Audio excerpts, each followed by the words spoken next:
Welkom bij Erkenbrand, de vooraanstaande nationalistische Nederlandse denktank. Vandaag worden wij vergezeld door de beroemde Alberto Palladino, de buitenlandse correspondent voor de Italiaanse beweging CasaPound. Mr. Palladino, would you like to give an introduction of yourself? Yes. Hello to everyone. It's hearing us. I'm Alberto Palladino. I'm one of the responsible for CasaPound in Italy. I'm one of the member of the national desk, and I'm in charge for the solidarity project and also for the social project of CasaPound. I'm in CasaPound since when I was 17 years old. So, and I'm still here. Like CasaPound is still in activity in the Italian political field. So, hello everybody, and we can start with the questions that are very interesting. Thank you very much. We also are greatly interested in the Solidarity Project and the NGO works of CasaPound, but we will leave that for later in the interview. Perfect. Let's start off with people who are not that well accustomed with CasaPound. Could you describe the ideology, history, and the major people and goals of the organization? Yeah.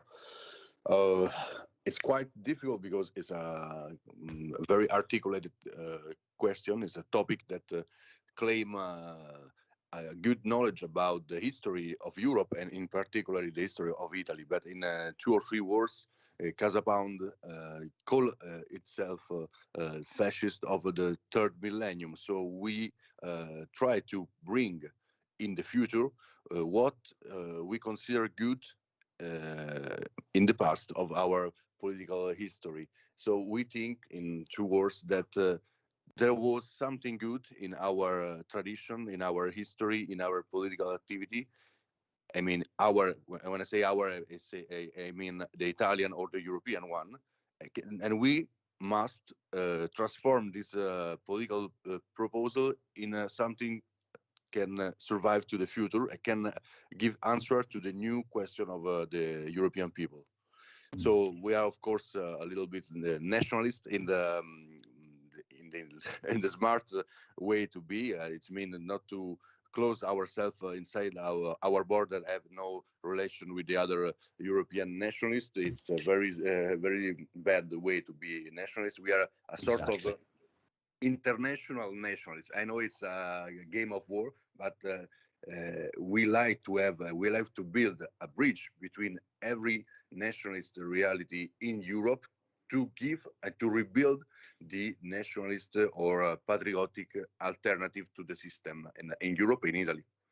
I always try to explain to others as well, just because you love your own nation and you think it takes primacy in your own life doesn't mean you hate other countries, especially other European nations that also have a bigger love for themselves and their direct family, for instance, their national family, their people, than you. This doesn't necessarily mean there's like a conflict of interest, but to adapt to the escalating war of ideology on the international stage, even nationalism cannot be confined merely to national borders. We are competing with internationalist ideologies that seek to dominate the world. And I think the vested interests of settled people in their countries have an international interest in making sure there is a solidarity of nations among them, people who form a coalition of those interested in protecting their heritage.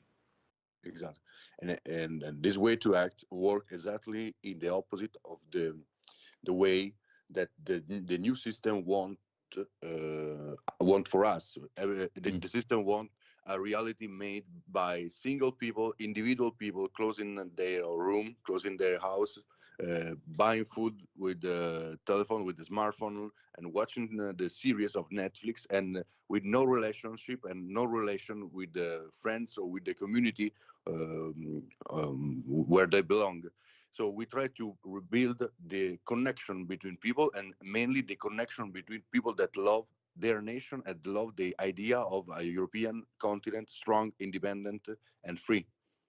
This is indeed the paradox of global liberalism. They estrange themselves from their direct companions, their fellows, neighbors, etc., but they form meaningless relationships instead online, watching Netflix, adopting cultures that are not their own and ways of life that are not their own, and meeting people that will have no impact on their life whatsoever outside the digital space.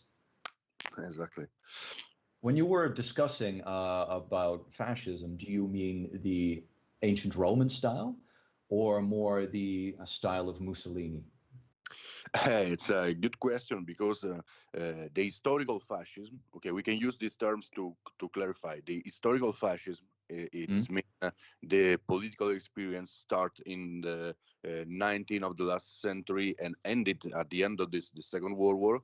Uh, it's already a sort of resume of the Roman style of the Roman ideology with a lot of the modernization. It's a sort of modernization of the Roman style. So we can use this experience to link directly to the Roman imperial age and to claim us to rediscover the heritage and legacy of the Romanity.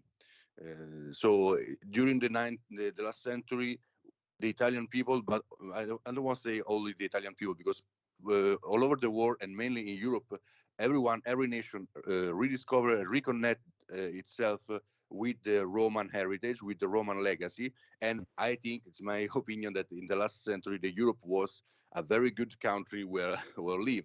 And something changed after the Second World War because mainly we lost not only the war, but we lost the link with our tradition, and our tradition is a very big part of our tradition is built during the Roman was built during the Roman Empire. Independently, if you are inside the Roman Empire border or outside the Roman Empire border, because also the so-called barbarian civilization was already is today a part, a very important part of our heritage and our legacy. It formed, I think, it formed the left end of the European tradition. But now we completely lost this link. We don't know, we don't study our history because the system say that we haven't to connect with our past. The past is always bad, the future is always good, but the future is only is only the future is only what they sell to us with this new strange I normality. heard a different Italian term for it that also came from the more recent installation of fascism called futurismo. Yes, of course. Yeah. And how would you say it adapts to the current understandings of your beliefs? How adapt the futurism to nowadays? Well, it's the It is futurism. more about looking forward, I understood.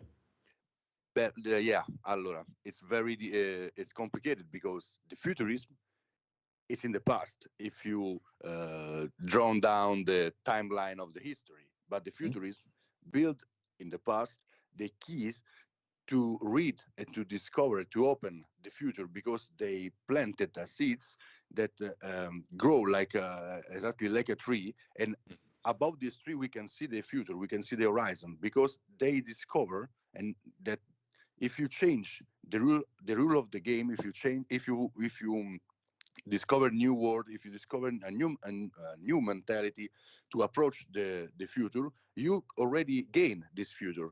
And if you study the history of the futurism movement that was mainly an artistical movement and then a philosophical movement, you can see and you can read in their book something was very contemporary.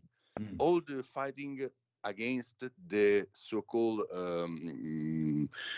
online dictatorship or the politically correct dictatorship was already written down in the books of or in the statement of the futurist people. The futurism gives, I think, in my personal opinion, but this is a common opinion, the futurists give the real revolutionary note to the fascism of the last century. Mm. And I do think a lot of people see fascism as a form of traditionalism, a form of conservatism, like we always want to go back. But I see that in our current era, We are a social revolutionary movement, and a lot of the new has to make, or a lot of the old has to make way for the new if we want to continue to adapt to the new challenges that face our era inherently. We have Exactly. challenges that have never been faced before, and so we cannot take inspiration from the past. We can be guided, yes, but new systems have to be created if we desire to survive and strive, go forward.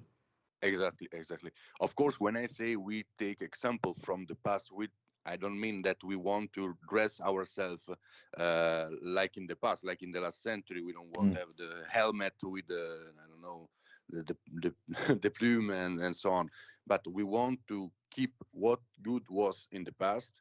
For example, in Italy, all the social structure of the state was formed and during the fascism, and nowadays this is a reality today yeah. because, for example, just a little example, when you stop your work and you retreat yourself from the work, you receive money from the state, and this system, this institution, was made during the fascism. So the evil dictatorship of the last century give to the Italian people the possibility to survive after the war, Mm. or the protection of the woman during the pregnancy and so on, or many other things. The protection for the workers when they injure themselves during the work time. So I think in Italy, the 99% of the social structure of the state, officially of the state, was formed and built up during the fascism, because fascism was not the just a conservative or a so-called right wing dictatorship, but was a social revolution for Europe. Yes. And in Germany, it was much the same way. The entire social state was built up on the under the National Socialist Workers' Party, and with that also came shorter work weeks, more humane conditions. These were things that the Social Democrats maybe have co-opted in the modern era, but they were nowhere to be seen when it really mattered, when there were no rights for the average citizen. Yeah. On to, in the same note, CasaPound is well known for helping out poor Italians and doing other social work for them. How has Corona also affected your social activities? Uh, um, Corona was and is still now a problem. Mm, Of course, because someone was killed by this strange virus, but also because the state, the nation in Europe, immediately um, use this topic to reduce the freedom of the people. Yesterday, the Parliament of Italy resigned a new law, a new we call it a decreto, so as a special law yeah. to impose the green pass to every social activity, from the pool to the gym to the restaurant to the party in the street, holy happening, and so on. But CasaPound during this period, and we have, like in all Europe, two lockdown moment, we continue to work and we organize two very big food distribution here in CasaPound, here in the center of Rome. Yeah. And sadly, it's very sad to say, the line of the people to take the food from CasaPound was very long, because nowadays we are facing a great social threat, a great social problem, because the corona decrease the economic of the low classes of, I'm using the term, very old term, classes, but they Hmm. decrease the economic power of the low classes of the Of the Italian labor. people, Yes. exactly. And now these people cannot buy food in the market, and they ring every day at the CasaPound bell door to ask protection. It's mean, of course, not in the mafia way, the protection for the body, but protection from the social threat they are facing after Corona. This Yeah. is a very big problem, and the very big problem in Italy will be when the work, the great industry start to fire the workers because they have too much workers to pay, and it will be in I think in the next year. Have you received similar threats to your social operations as Golden Dawn? In my interview with Konstantinos, he talked that part of their social program was also handing out food packages to the poor.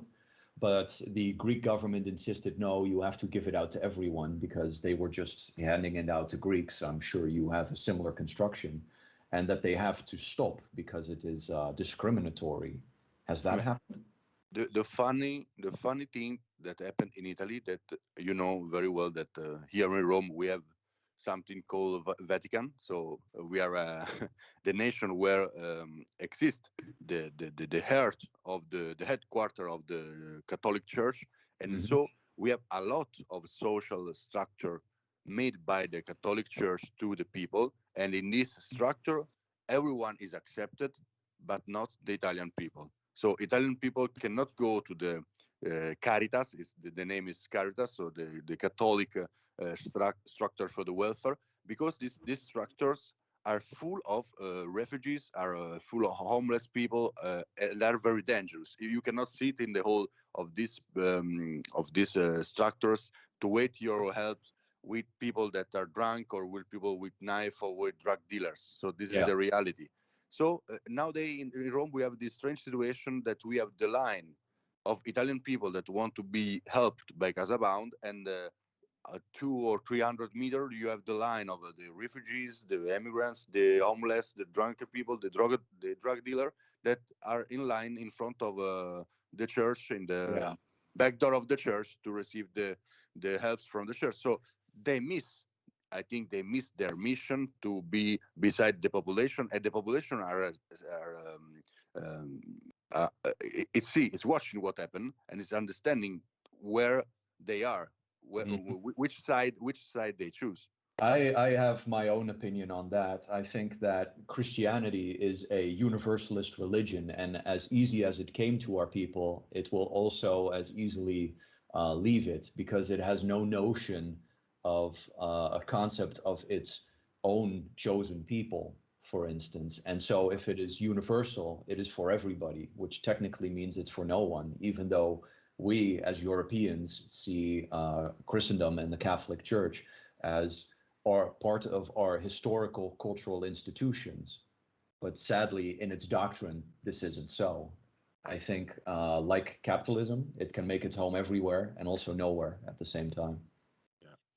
I think less philosophically, that the church in general will die if it's exchange the quality for the quantity.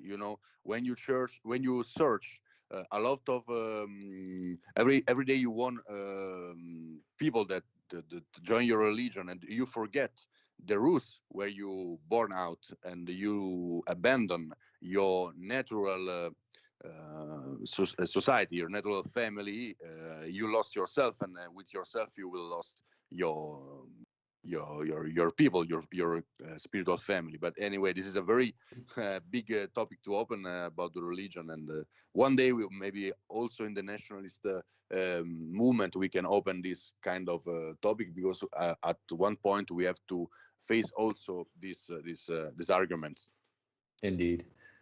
Last year, CasaPound has lost its headquarters by order of Italian judges and political pressure from the Five-Star Movement mayor of Rome, Virginia Raghi. How are you keeping up since then? No, I'm talking right now from the fifth floor of the CasaPound headquarters in Rome, so we don't lost nothing, of course, fortunately.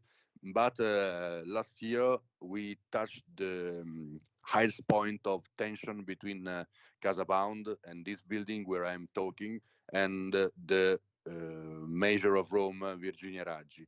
Mm. Yes, the situation is not very easy, because after 17 years of occupation, these years in the future could be the last years of this building, because the fight against us is very hard now. They are talking every week with the police, of course, they don't talk with the policeman in the car. They go directly to the Ministry of the Interior or the head of the police, and they ask every week to put CasaPound outside this building. This happened because they are constantly in an electoral campaign, and they have to gain point they lost because they are not able to administrate this town. So that if you take a little trip, 2 or 3 days in Rome, if you spend 2 3 days in Rome like a tourist, you can see that the town is completely under without control, without managing the rubbish, everything. So it's a wonderful town with the worst organization ever. And this is because Virginia Raggi was not a major, was not a, is not formed to take care about a metropolis like Rome, but is also a speaker of a movement that is the new Jacobinist movement in Europe. They are completely ignorant about the managing of everything, town, small town, metropolis, or others, but they are just trying to win the battle between the left and the extreme left to be much more anti-fascist respect the other, to Yes. take the vote from the Antifa movement and from the extreme wing, extreme left wing. So the topic of the liberation, I say liberation with a lot of comma, liberation of this building is one of the topic they use to create for themselves this sort of Some image of political funder. exactly. So the flag of the anti-fascism that they used to have a vote. But nowadays we are here. We are here in Via Napoleone III. So in the center of Rome, I am talking from the building of CasaPound. When I received information of the judge's declaration, did you manage to narrowly avoid it, or wasn't it declared legal, or how exactly did you keep the building? When you receive the decision of the judge, we play two different railroad. One is a legal railroad, so we oppose a legal document to the decision, and we run to the street into the street of the legal way in the trial. So we say, for example, that we are here since the last 17 years. So we have the right to stay. We have inside the building families that have a very difficult economical and social situation. So we inform the court that the Italian law give us the chance to have a building in a house in this way. And the other hand, in the other hand, we start to have demonstration in the street and I think big demonstration to show that CasaPound is not that, and then the structure and the militant movement is very strong. So to try to share the idea that if you want to take our building, it's not easy. It's not will be easy. I think it will be a big problem for the administration of this town. Oh, okay. For many years now, there has been a debate in our circles if the populist movement is of any benefit to authentic nationalism. Trump is out of the White House. Salvini has been removed from office. What is your view on populism and the two aforementioned politicians, and what future developments are you expecting?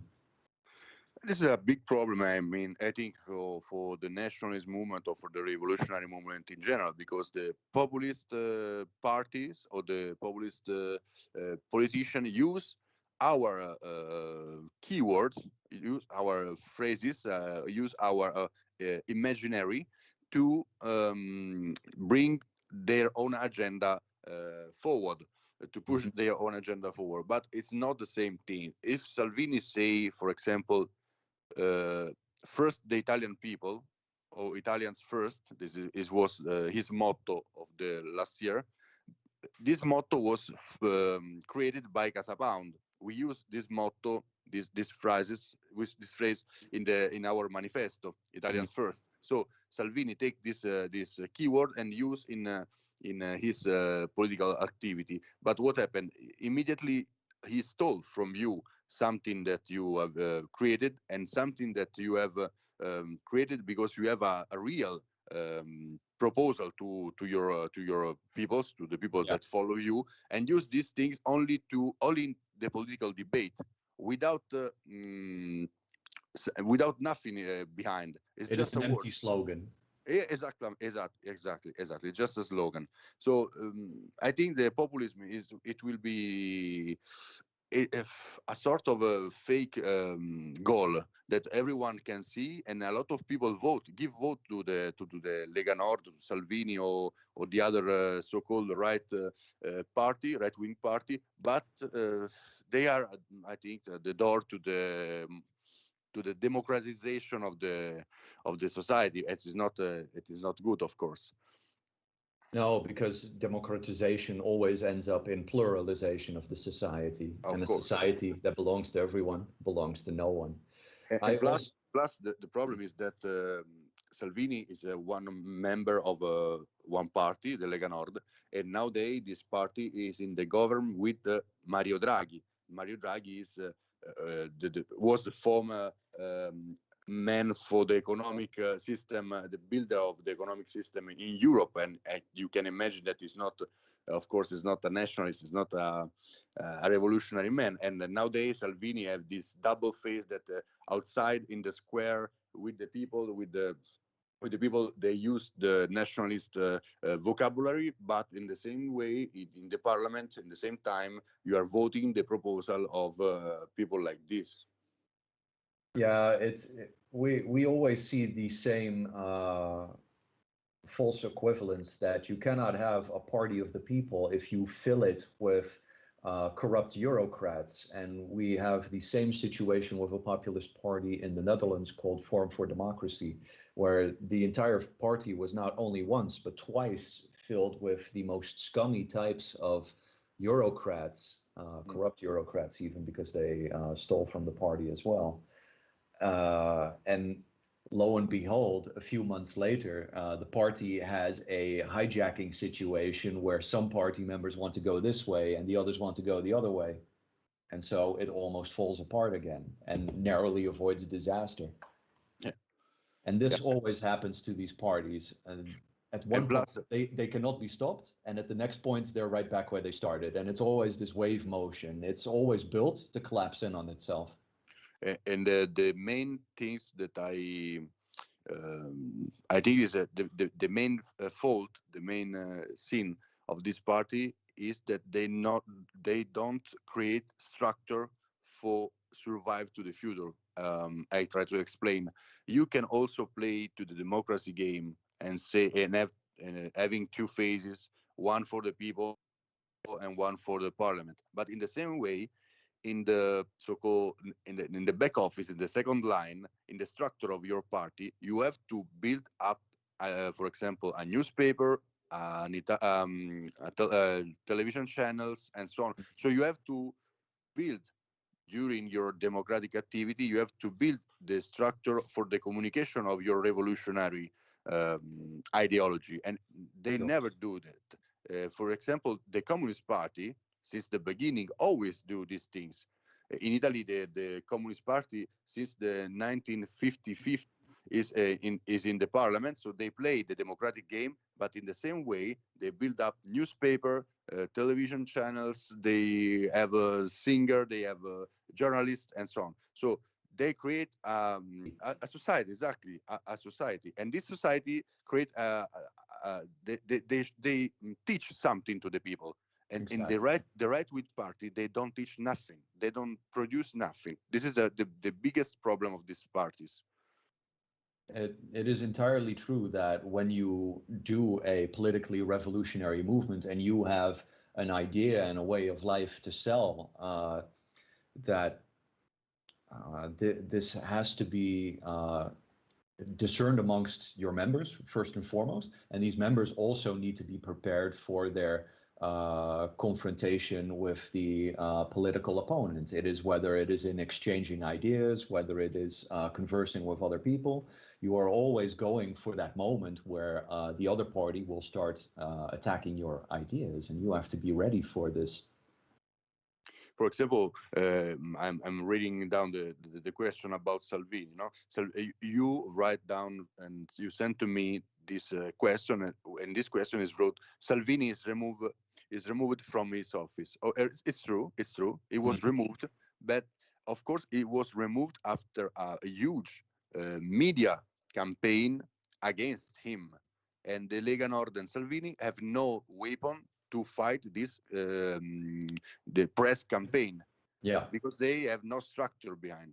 So you are like a child in a I don't know, against Mike Tyson during the World Championship of boxing. You have no structure, you have no muscles to defend yourself from this attack.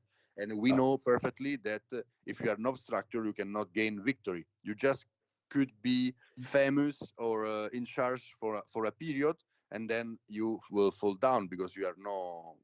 Because slowly your power structure erodes with all the negative press, and this eventually seeps into the memory of your society.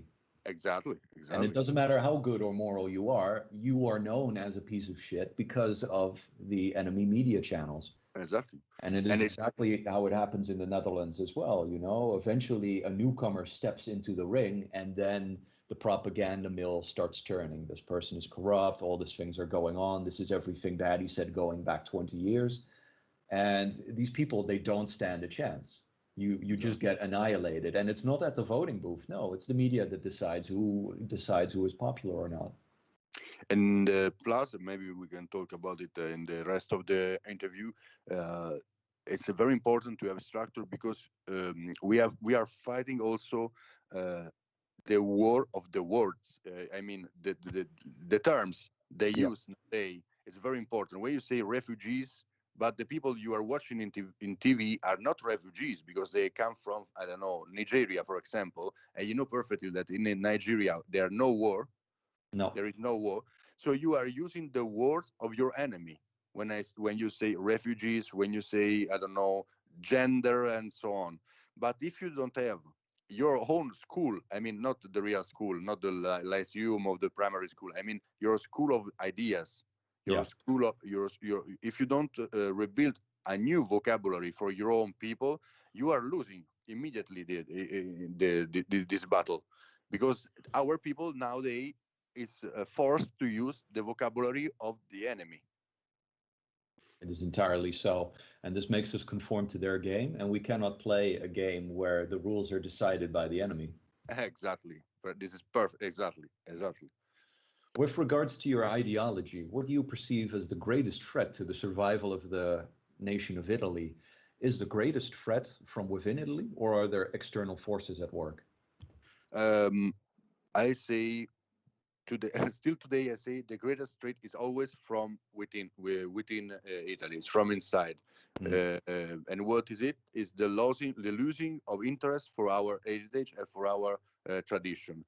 Of course, if you link this bad attitude with the external forces that work against the nation and that, for example, organize the ethnical substitution of European people, you have the biggest threat ever we face, like European people. Because nowadays the problem is that in nature doesn't exist empty space. If something new are occupying places, it's because these places are empty already.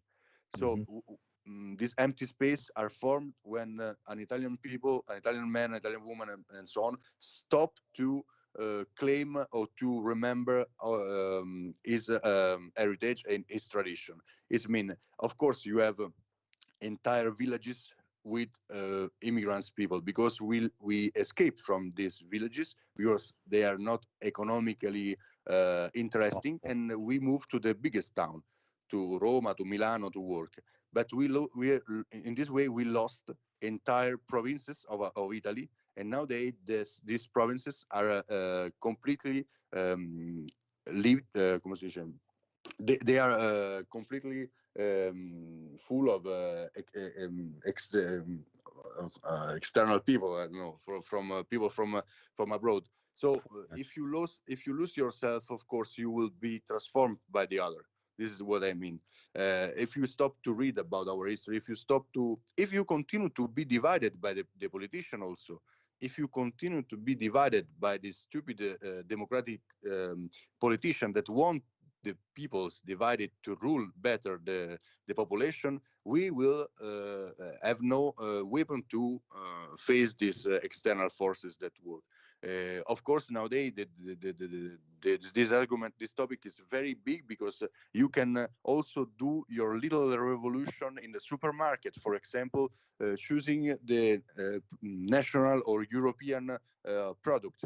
And nowadays we see that we have completely the market is completely occupied by Chinese products, for example. So I think now the situation is so bad that you can be really revolutionary also in the small things. For example, exactly the market choices, the reading choices, the everything. It could be turned in the nationalist side. But of course, the population nowadays is running to the seaside and they want to green pass just to go to the cinema. And this is the problem of our population. They are trained to think only to tomorrow. I don't know if I explain myself because my English is not perfect, but we have an entire population trained to think only to tomorrow. They stop to think to the future, so they don't build up nothing, and they just want to arrive to tomorrow to have a dinner in the family, a biggest television, and to stay in the good time and maybe have a couple of €1,000 in the bank account and stop. This is what now the European people are transforming themselves. I have posed the same question to Dutch society because the liberal doctrine really prides itself on, oh, we have, rights, we have democracy, we have all this tolerance, etc.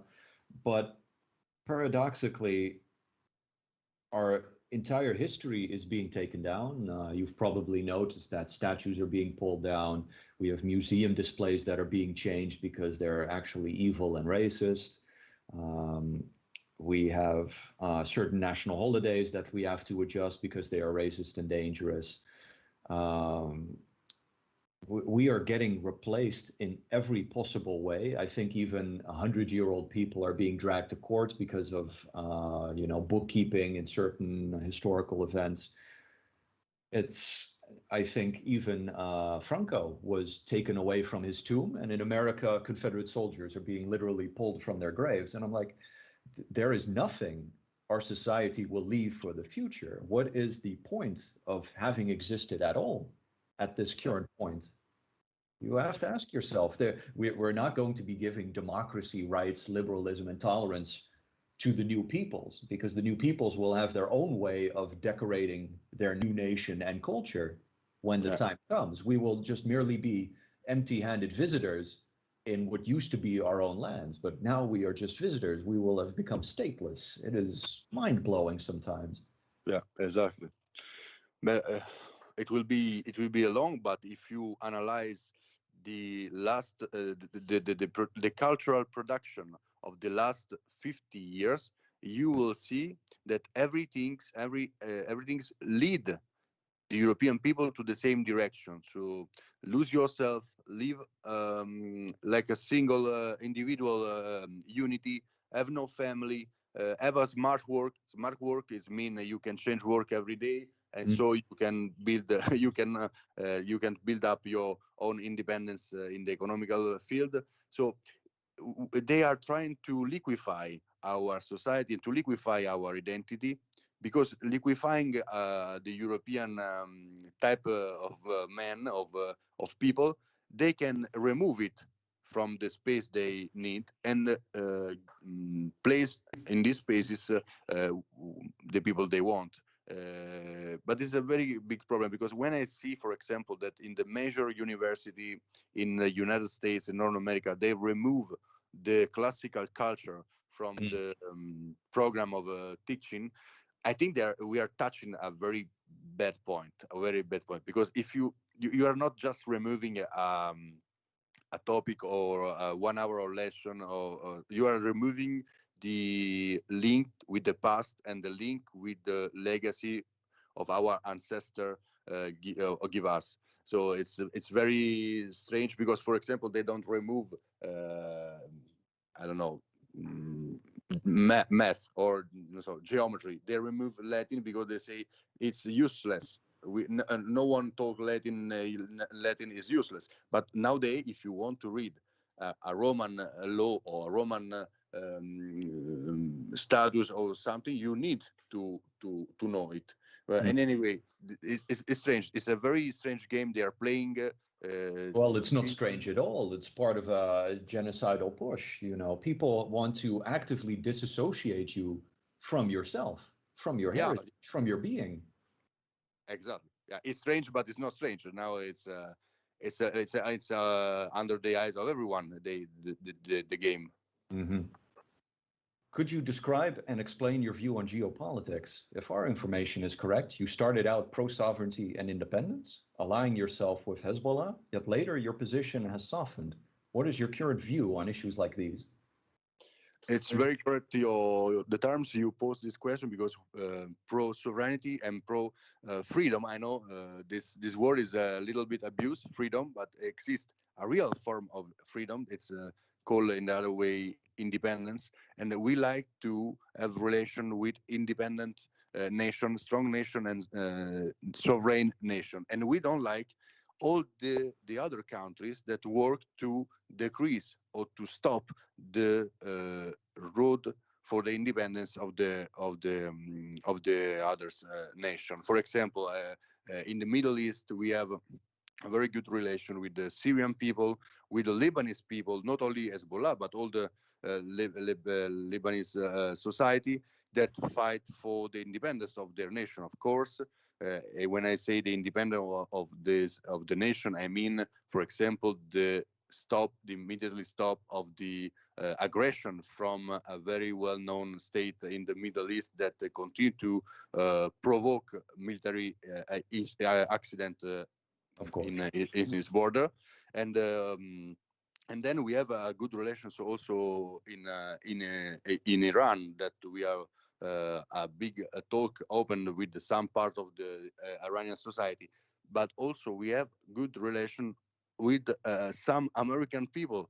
So and when I say I don't describe myself like an anti-American because I like to think that in the United States, American people are not represented by the government of the United States. We have a lot of friends in the United States that are reading the book that CasaPound produce and send us the production, the cultural production they produce in their own homeland. And we are trying to create this transnational society that can talk with with all the free people around the world and try to build up an alternative to the great game of the nation that nowadays is ruling the world. So we are trying to draw down our geography and our geopolitics, trying to build the bridges between free people and the nationalist people around the world.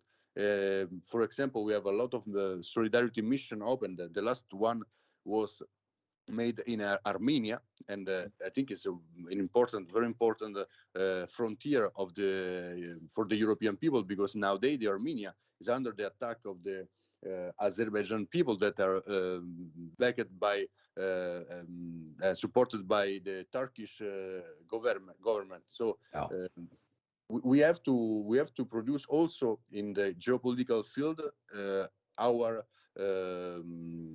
our strategy, our great sovereign alliance of nations. exactly. In late 2019, CasaPound announced that they would cease their activities as a political party and continue with their original goal of being a social movement. What made you come to this decision? This decision came out because we try with also with some good goal. We tried the so-called the democratic way. I mean, not because we are democratic in the heart, but because we know that it's important to participate to the election to try to change the society also in this way. But we see that in Italy the game is very corrupted by the the so-called master of the puppets. So the system is not easy to open, or not easy to change from the inside. So we try to go forward, going back to our root, and then to go straight to talk with the people, and not only with during the electoral campaign, because we remember to ourselves mainly that the social struggle is the main struggle of CasaPound. So we step back to our roots to go forward to the future, and they say, okay, the elections are very, very complicated for us because they cost a lot of money, because you have to build up an electoral structure. You have to collect the signature of an amount of people and so on. But it's a very strange law in Italy about it. But in any way, it's a big effort to the structure. It is not the goal you received is not enough for this effort. So we prefer to continue to our main route, to our main railroad, because the goals that we receive from the social side, that I call the real political side, because the political side is to be beside the people in the square, to defend the people from the system. In this way, we received the best goal of CasaPound. In fact, CasaPound restart to be the first nationalist movement in Italy, because we lost this useless approach with the election.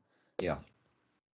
There is one trick I've learned from a particular ethnic religion that has no party, but technically has every party. And it is because they acknowledge that democracy is not made at the voting booth, but it is made inside the party. And when they infiltrate mainstream political parties, they engage in the voting for the choosing of leaders, for the choosing of policy, and the financial support of people that support them as a game of give and take.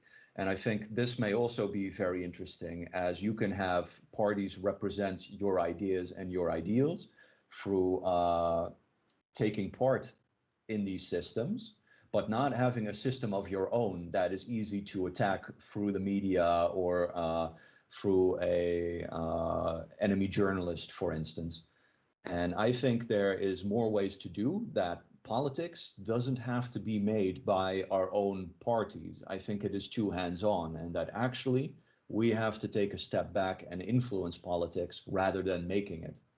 Exactly. I think the same. We have to stop to think ourselves in the place of the politician in the parliament. We have to form a so-called critical mass Yes. outside the buildings of the political decision, to influence and to force sometimes the politician to take care about their people. They need to have a certain motivation, and as we are able to gather power, influence, and cash to finance campaigns and give out awards to people who give outstanding service to our ideals, I think we will start to see an uptick in what is able to be done for our people as well. Yeah. Italy has numerous experiments with alternative currency. On Sardinia, there is the successful Sardex network. Have you considered introducing an alternative currency to free yourself from the usury of banks? Following that, how is your Mutuo Sociale program going? We are very in love, I can admit, with the alternative currency, and we made in 2010, if you don't, 2008, 2010, we made our alternative currency. Of course, it's just a political proposal, it's a provocation. The currency, the name was Equo, to try to trick, to play around the terms euro. So it's equo is like equity, equitas in Latin. So it's made very well also in the graphics. It looked like the 10 euro banknote. And we try to push this keyword, this topic inside the political debate.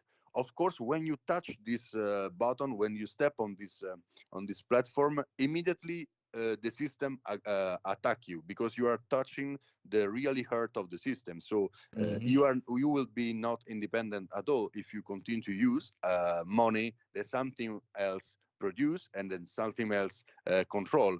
And I think in the future the battle with alternative currency will be strategic for the independence of the, not only of the national movement, but for the society, because we are running through a society built in two, divided in two, where rich people or people that accept the system logics will survive in the normal way, in what we call nowadays the normal way, but the underground part of the society have to rebuild his own way to act, because they will be able to follow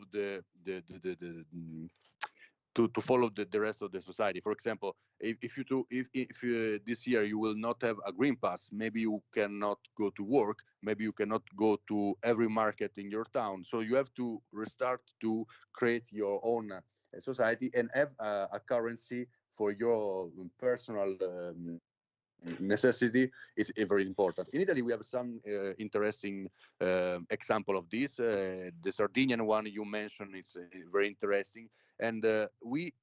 In the Lazio, the region of Roma, we are put mutuo sociale. Mutuo sociale is the social mortgage, like you say, but it's a very big political proposal.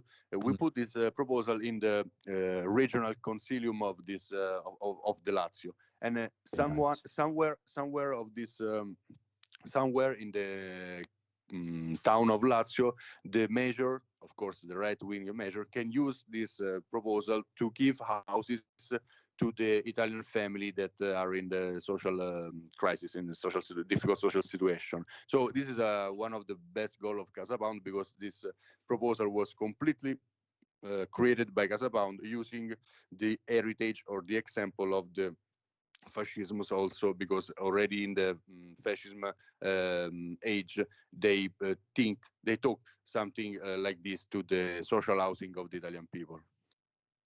Will CasaPound focus on local activities in the future, or are you planning to go national as well?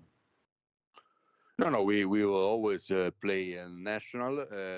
We are a national movement. We have internal structure with chief of every regions of every region. So we will always be we will always play a national agenda, and we also in the same time take care strategically of the local activities. We launch, for example, national campaign, but we also have a local campaign that are focusing. They are focusing on local problem or struggle that you can manage in one town or one region only. So CasaPound, it will be forever in the future a national movement, because it's the only way to be big enough to take the attention, to be attractive for the people. Yes. What is most important advice you can give to other nationalists or nationalist organizations around the world? It's like a prophet.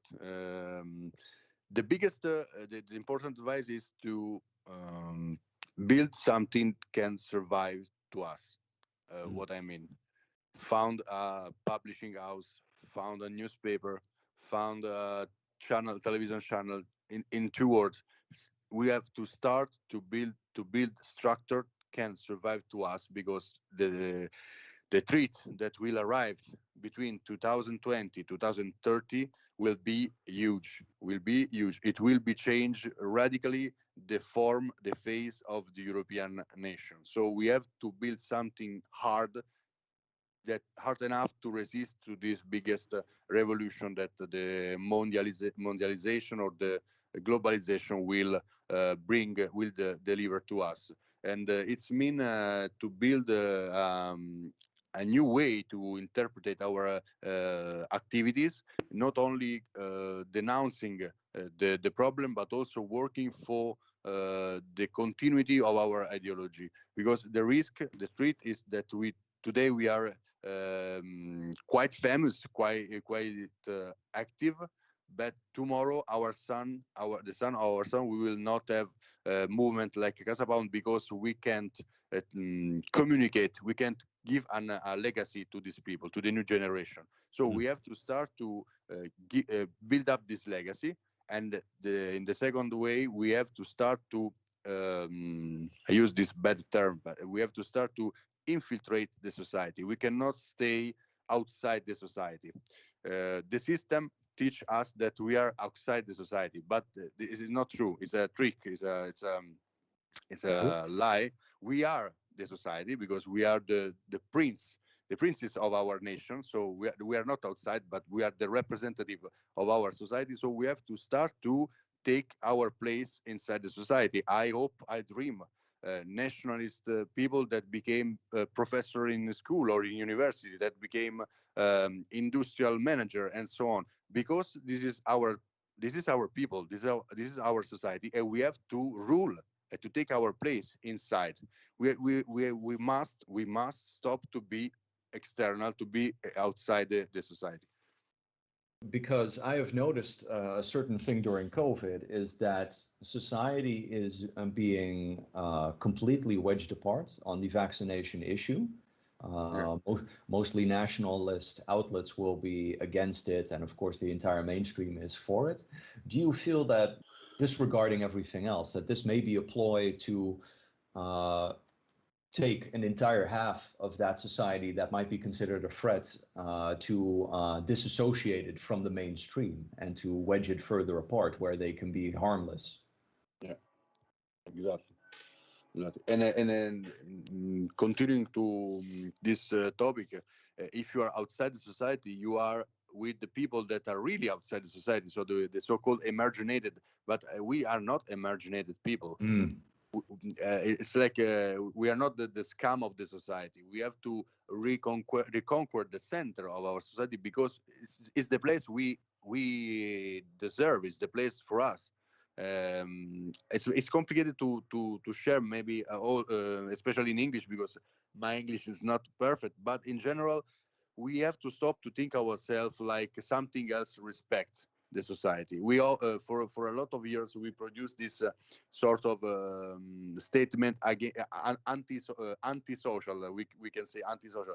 We have to be antisocial in the right the way of the term. So we have to stop to be addicted by Facebook or the social network and so on. And we have to understand that these things are only instruments, and mainly they are instruments created by our enemy in any case. But we are to be antisocial in this way, but pro-social in the way of the real things. So in the meaning of to be beside our population, to be able to talk with every part of our society. For example, one of the best goal of CasaPound, what can won't permit us to give the food to the people, is that we don't scare the people. If an old lady can ring to the bell door of CasaPound, she will she will feel comfortable with us, not because we are like Boy Scout or we are like I don't know, funny people, but because she feel protected by us. You know what I mean? It's complicated, but we cannot repulse the society. We cannot push out the society from us. We have to protect ourselves inside the society. Speaking of the fringes of society, do you think that movements that are pushed to the fringes of society with their recruitment as well give rise to internal struggles, as is often seen in the nationalist wing in America and in Europe? Sorry, maybe I doesn't understand what you can you repeat? Oh, because many movements in Europe and in America are on the social fringes, on the exterior of the society, and Mhm. that they often get a flow in of not the greatest people in many cases, that this gives rise to internal struggles, as is often the case. Many movements usually have problems internally where they do not get along anymore and they go their separate ways. And I think this is a dangerous occurrence often. And I Of think course, it may be associated to being on the fringes instead of the center.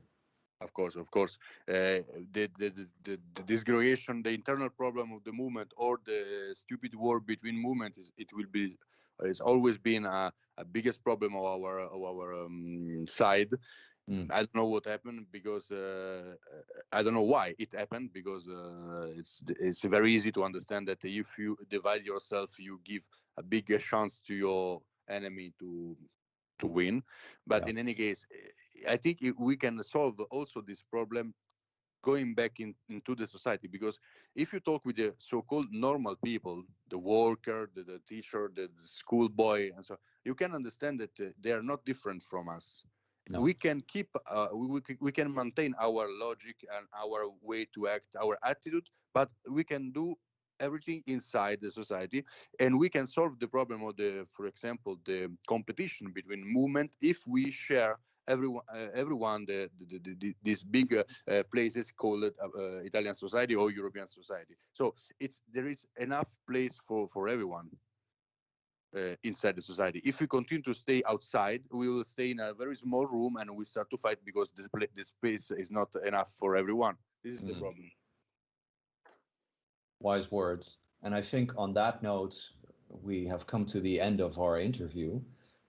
Mr. Palladino, thank you very much for attending our interview and answering these questions. We've learned quite a lot from your experience. Thank you to you for asking me the interview, and thank you for the people that are spend time to listen us. And I apologize myself for my English is not very well, it's not perfect, but I am very happy to participate and to answer your questions that are very smart and very well built. Oh, on the contrary, we think you were very eloquent in a different language that you do not use quite often, and that all the answers have been very well answered. Thank you very much. Thank you very much. Have a good work, and I hope to meet you in person one day.